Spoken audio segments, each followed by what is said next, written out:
നമസ്കാരം. ഇൻഫോടെക്കിലേക്ക് സ്വാഗതം. ദില്ലി മെട്രോ സ്റ്റേഷനുകൾ അടച്ചിട്ട നടപടിയിൽ പ്രതികരണവുമായി സുപ്രീം കോടതി. ഉച്ചയ്ക്ക് മുമ്പേ മെട്രോ സ്റ്റേഷനുകൾ തുറന്നില്ലെങ്കിൽ ഇടപെടുമെന്നും ചീഫ് ജസ്റ്റിസ് സൂര്യകാന്ത് അറിയിച്ചു. മെട്രോ സ്റ്റേഷൻ അടച്ചിട്ടതിലൂടെ സുപ്രീം കോടതി അഭിഭാഷകരും ജീവനക്കാരും ബുദ്ധിമുട്ട് നേരിടുന്നു എന്ന് സുപ്രീം കോടതി ബാർ അസോസിയേഷൻ അറിയിച്ചു. ഈ ആശങ്കയിലായിരുന്നു കോടതിയുടെ മറുപടി.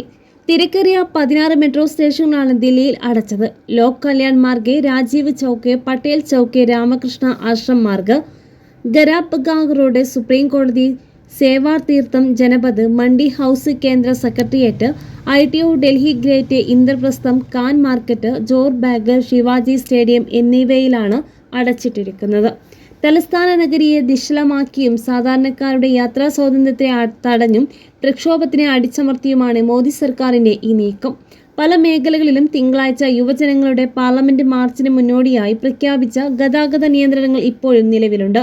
ഇത് സാധാരണക്കാരെ വല്ലാതെ ബാധിക്കുന്നുണ്ട്. സെൻട്രൽ ഡൽഹിയിൽ അപ്രഖ്യാപിത ഇന്റർനെറ്റ് നിയന്ത്രണങ്ങളും ഏർപ്പെടുത്തി. ജന്തർ മന്ദറിലും പരിസരങ്ങളിലും ഇന്റർനെറ്റ് കണക്ഷൻ പൂർണ്ണമായും വിച്ഛേദിക്കപ്പെട്ടു.